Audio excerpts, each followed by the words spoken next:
আসসালামু আলাইকুম এভরিওয়ান, আশা করি সবাই ভালো আছেন। আমি তানভীর দীপু আছি আপনাদের সাথে। আজকে আমি আলোচনা করব পৃথিবীর সব থেকে থ্রিলার সিরিজ, যেটা আমার খুবই খুবই খুবই ফেভারিট একটা সিরিজ, মানি হাইস্ট নিয়ে। আমি মানি হাইস্ট নিয়ে বলার আগে আপনারা যারা অলরেডি মানি হাইস্ট দেখছেন তারা অবশ্যই কমেন্ট বক্সে আপনার রেটিংটা দিয়ে যান, যাতে যারা এখনো দেখে নাই তারা জানুক আমি কি রকম একটা ব্লাস্ট নিয়ে আলোচনা করব আজ। মানে বুম পুরা। সো গল্প শুরু হয় এক রহস্যময় চরিত্রকে নিয়ে, যাকে সবাই প্রফেসর নামে চিনে, আর যার আসল নাম থাকে সার্গিও মার্কিওনা।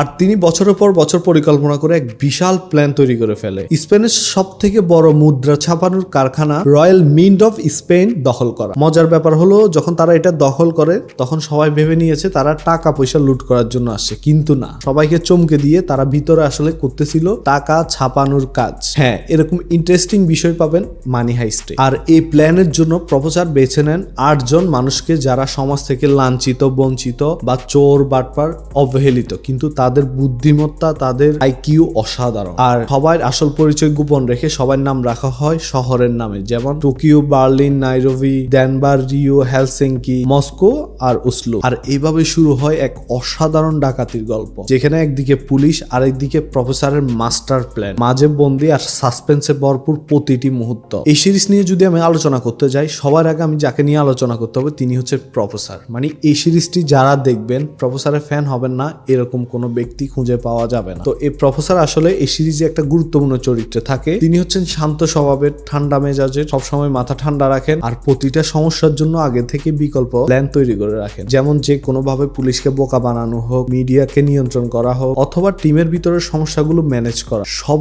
জায়গায় প্রফেসর ছিলেন অসাধারণ। এখানে বিষয়টা হচ্ছে যে 8টা ক্যারেক্টারকে তিনি খুঁজে নিয়ে এসেছেন, তাদেরকে 6 মাস ট্রেনিং দেওয়া হয় এই চুরির ব্যাপারে। সেখানে তাদেরকে ট্রেনিং দেওয়া হয় plan A, plan B, plan C, plan D. অর্থাৎ পুলিশ যদি ধরেন, মনে করেন তারা যদি প্ল্যান এ করে রাখে, পুলিশ প্ল্যান বি করে রাখছে, তাদেরকে ধরবে। কিন্তু প্রফেসর হচ্ছে ভাই অন্য জিনিস, তিনি প্ল্যান সি রাখছে, ডি রাখছে, অ্যাপ রাখছে, মানে কোনোভাবে প্রফেসরের প্ল্যান নষ্ট করার কোনো সুযোগ নাই। মানে চিন্তা করেন, তিনি আগে থেকে প্ল্যান করে রাখছেন যে টিমটা আছে তাদের মধ্যে কোনো একটা সমস্যা হইতে পারে, সমস্যা হইলে এটা কি রকম সমস্যা হবে, তার সমাধান কি, সেটাও তিনি আগে থেকে প্ল্যান করে রাখছেন। অর্থাৎ এই সিরিজটা দেখে মজা পাবেন এই জন্য যে একটা জিনিসে ফেসে যাচ্ছে কিন্তু প্রফেসরের কাছে অগণিত প্ল্যান আছে। মানে বিষয়টা হচ্ছে তার যে প্ল্যান এটা নষ্ট করা অসম্ভব। আর এই প্রফেসরের আসল নাম হচ্ছে আলভারো মার্তে। তার এর আগে তেমন কোনো কন্টেন্ট আমি দেখিনি, আমি ফার্স্ট মানি হাইস্ট দেখে তার একদম ফ্যান হয়ে গেছি। তার রিসেন্টলি একটা সিরিজ বের হয়েছে, এটা এখনো দেখা হয়নি, খুব শীঘ্রই দেখবো, আপনারা দেখে নিতে পারেন। আর এই মাস্টারপিস সিরিজ নিয়ে আমি যাকে ক্রেডিট দিব তিনি হচ্ছেন এই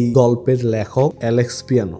অর্থাৎ যিনি এই সিরিজটি লিখেছেন খুবই ক্রিয়েটিভ ভাবে। তাকে এর আগে আমি চিনতাম না, তার কোনো কাজ এর আগে আমি দেখি নাই, বাট এটা ছিল মাস্টারপিস ভাই। আর এখানে একটা কথা বলে রাখা ভালো, নেটফ্লিক্স কিন্তু এটা প্রথমে প্রডিউস করে নাই। প্রথমে অ্যালেক্স পিনার নিজস্ব একটা প্রোডাকশন ছিল, ওইটা থেকে মানি হাইস্টটা প্রডিউস করা হয়েছে। পরবর্তীতে যখন নেটফ্লিক্স এটা কিনে নেয়, পরবর্তী সিজনগুলো নেটফ্লিক্স থেকে প্রডিউস করছে তারা। আর আরেকটা ইন্টারেস্টিং বিষয় হচ্ছে এই সিরিজটি বানানোর পিছনে 3 জন ডিরেক্টর কাজ করছেন। তার মধ্যে প্রধান ছিলেন জেসুস কলম্যান, তারপর ছিলেন অ্যালেক্স রিদোগো, কুলদ্রু সেরা। তাদের 3 জনের কম্বিনেশনে এই মাস্টারপিস সিরিজটা মেক করা হয়েছে। আর সবচেয়ে মজার বিষয় হচ্ছে এখানে যে আপনি শুধু প্রফেসরের ফ্যান হবেন এরকম না, এখানে আমি যে 8টা ক্যারেক্টারের নাম বলছি প্রত্যেকটা ক্যারেক্টারের ফ্যান হইতে আপনি বাধ্য। মানে এক একটা ক্যারেক্টার আপনাকে এক একভাবে এন্টারটেইন করবে, এত ইন্টারেস্টিং। মানে এই গল্পটা এমন যে একটা সেকেন্ড আপনাকে চোখ সরাইতে দিবে না, মানে সাসপেন্সের পরে সাসপেন্স। এখন আপনি মনে করতেছেন যে না প্ল্যানটাই দিকে যাবে,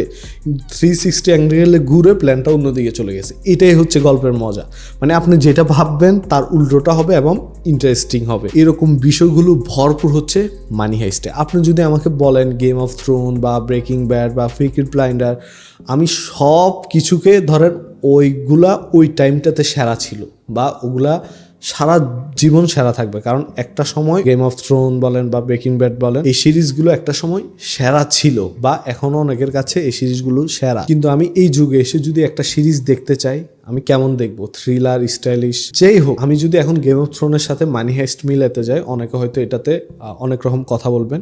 হ্যাঁ, অবশ্যই গেম অফ থ্রোন হচ্ছে যে কি মানে অসাধারণ, আউট অফ 10-এ 10। কিন্তু বর্তমানে এসে আপনি গেম অফ থ্রোনকে দিতে হবে আউট অফ 10-এ 8 আর মানি হাইস্টকে দিতে হবে 10-এ 10। বর্তমানে এসে, মানে এত ভালো লাগবে আপনার। আর এই সিরিজটিকে আমি আউট অফ 10-এ 9 দিব। 10ই দেওয়া যায়, বাট আমি 9 দিলাম, আমার ইচ্ছা, আমি 9 দিছি। কিন্তু এটা অসাধারণ ভাই, 10-এ 10 দেওয়ার মতো একটা সিরিজ। আর যারা কয়েকটা সিজন দেখে ফেলছে তাদের কাছে প্রফেসর শুধু একটা চরিত্র না, তাদের কাছে প্রফেসর হচ্ছে একটা প্রতীকের মতো, মানে এত ইন্টারেস্টিং ক্যারেক্টারটা। এখনো বলছি এটা একটা মাস্টারপিস সিরিজ, আপনারা সবাই দেখতে পারেন। সো এই ছিল ভিডিও, সবাই ভালো থাকেন, সুস্থ থাকেন, আল্লাহ হাফিজ।